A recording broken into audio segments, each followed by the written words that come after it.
जटायु जी की चर्चा करूंगा, जो राजा दशरथ के मित्र थे। कौन नहीं भला सुना है जटायु जी के बारे में। प्रजापति कश्यप की पत्नी विनता के 2 पुत्र हुए थे।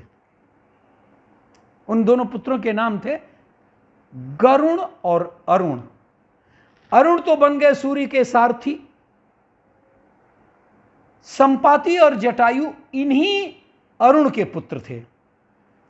रामायण के अनुसार एक कहानी है, जटायु पंचवटी में आकर रहने लगे। एक दिन शिकार के समय राजा दशरथ से जटायु का परिचय हो गया, और इस परिचय में भी महाराज के ये दशरथ के अभिन्न मित्र बन गए। आप जरा सोचिए, कहां महाराजा दशरथ और कहां एक पक्षी जटायु, लेकिन किस तरह का उस समय का वक्त था। तो वनवास के समय जब भगवान राम पंचवटी में पर्णकुटी बनाकर रहने लगे, तब जटायु से इनकी भी भेंट हुई। एक अंतर कथा है, उसको भी बता देना आपके लिए आवश्यक है। एक बार हुआ क्या कि अयोध्या में भयंकर अकाल पड़ा। जब महाराज दशरथ ने अपने पुजारियों से, मंत्रियों से इस समस्या का समाधान पूछा, तो उन्होंने उनसे शनिदेव को प्रसन्न करने के लिए कहा, ताकि वह राज्य पर पड़ने वाले बुरे प्रभावों को दूर कर सके। महाराज दशरथ ने अपने रथ पर शनि से मिलने के लिए निकल पड़े। अब शनि को इस बात की चिंता थी कि अगर वह इस महान प्रतापी, महान निर्णयी, महान महाराजा दशरथ के पास आने पर सीधे उनकी ओर देखेंगे, तो उनका प्रभाव धर्मपरायण इस राजा को मार डालेगा, नेत्र भस्म हो जाएंगे। इसलिए क्या किया उन्होंने, शनि ने अपनी निगाह राजा के रथ की ओर लगा दिया, ताकि दशरथ जी न मरे। और हुआ क्या कि वो रथ ही राख हो गया। अब जब रथ पर ही बैठे थे, तो महाराजा दशरथ आकाश से नीचे गिरने लगे।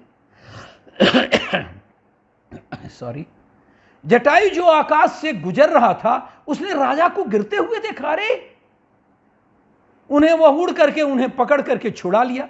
तभी से महाराजा दशरथ और जटायु जीवन भर के लिए मित्र बन गए। गिद्धराज जटायु की इस तत्परता और उनकी प्राण रक्षा से राजा दशरथ बहुत ही प्रसन्न हुए।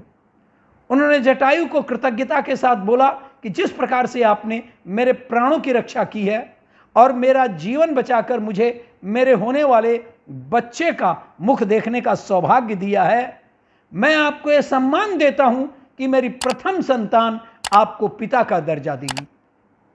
श्री राम को यह पता था, और इसीलिए जटायु को वह पिता के समान ही सम्मान देते थे।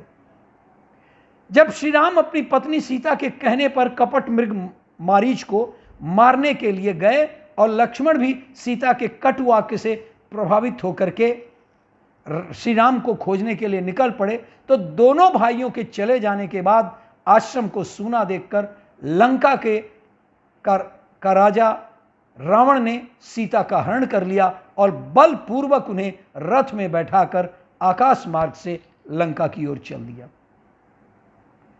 सीता जी ने रावण की पकड़ से छूटने का भरपूर कोशिश किया, किंतु असफल रही, और तब करुण विलाप करने लगी, चीखने लगी, चिल्लाने लगी, रोने लगी। उनके विलाप को सुनकर जटायु ने रावण को ललकारा, कहां जा रहा है ये राक्षस, मेरे रहते तू जा नहीं सकता। गिद्धराज जटायु का रावण से भयंकर युद्ध हुआ, लेकिन अंत में रावण ने तलवार से उनके पंख काट डाले। जटायु मरणासन्न होकर भूमि पर गिर पड़े, और रावण सीता जी को लेकर लंका की ओर चला गया। जब राम लक्ष्मण के साथ सीता जी की खोज करने के लिए खरदूषण के निवास स्थान की ओर चले, तो मार्ग में उन्होंने विशाल पर्वताकार शरीर वाले जटायु को देखा। अरे ये तो जटायु हैं अपने। श्री राम को अपनी ओर आते देख जटायु बोला, आयुष्मान, अच्छा हुआ कि तुम आ गए पुत्र। सीता को लंका का राजा रावण हर करके दक्षिण दिशा की ओर ले गया है, और उसी ने मेरे पंखों को काट करके मुझे बुरी तरह से घायल कर दिया है। सीता की पुकार सुनकर राम, मैंने उनकी सहायता के लिए रावण से युद्ध भी किया। ये मेरे द्वारा तोड़े हुए रावण के धनुष उसके बाण हैं। इधर उसके विमान का टूटा हुआ कुछ भाग भी पड़ा है। रावण का सारथी भी यही मरा पड़ा है। परंतु उस महाबली राक्षस ने मुझे मार मारकर मेरी यह दशा कर दी। वह रावण विश्रवा का पुत्र और कुबेर का भाई है। मैंने तुम्हारे दर्शनों के लिए ही अब तक अपने प्राणों को रोक रखा था। अब मुझे अंतिम विदा दो।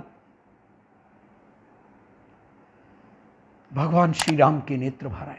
उन्होंने जटायु से कहा, तात, मैं आपके शरीर को अजर अमर तथा स्वस्थ अभी कर देता हूं। आप अभी संसार में जीवित रह जाएंगे। जटायु बोले, श्री राम, मृत्यु के समय तुम्हारा नाम मुख से निकल जाने पर अधम से अधम प्राणी भी मुक्त हो जाता है।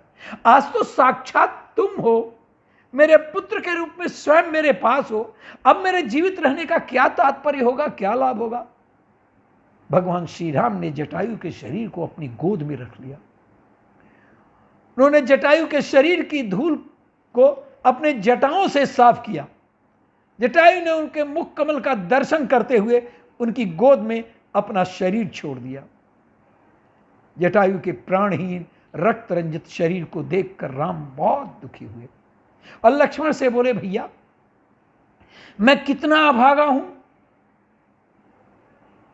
राज्य छिन गया, घर से निर्वासित हुआ, पिता का स्वर्गवास हो गया, सीता का अपहरण हुआ और आज पिता के मित्र जटायु का भी मेरे कारण निधन हुआ। मेरे ही कारण इन्होंने अपने शरीर की बलि चढ़ा दी। इनकी मृत्यु का मुझे बड़ा दुख है। तुम जाकर के लकड़ियां एकत्र करो। ये मेरे पिता तुल्य थे, इसलिए मैं अपने हाथों से इनका दाह संस्कार करूंगा। राम की आज्ञा पाकर लक्ष्मण ने लकड़ियां एकत्र की। दोनों ने मिलकर के चिता का निर्माण किया। श्री राम ने पत्थरों को रगड़कर अग्नि प्रज्वलित किया और फिर इस जटायु के शरीर को चिता पर रखकर बोले, हे पूज्य गृद्धराज, जिस लोक में यज्ञ एवं अग्निहोत्र करने वाले, सम्रांगण में लड़कर प्राण देने वाले और धर्मात्मा व्यक्ति जाते हैं, उसी लोक को आप प्रस्थान करें। आपकी कीर्ति इस संसार में सदैव बनी रहेगी। यह कहकर उन्होंने चिता में अग्नि प्रज्वलित की और थोड़ी ही देर में जटायु का नश्वर शरीर पंचभूतों में मिल गया और इससे पश्चात दोनों भाइयों ने गोदावरी के तट पर जाकर दिवंगत जटायु को जलान दे दी। यह हमारे देश की संस्कृति। एक पक्षी को अपने पिता के समान ही सम्मान देना, मरने पर उनका दाह संस्कार करना और उसके पश्चात बिलक बिलक कर रोना, नदी के तट पर जाकर जलांजल देना। धन्य श्री राम और धन्य है भारत की यह सनातन संस्कृति।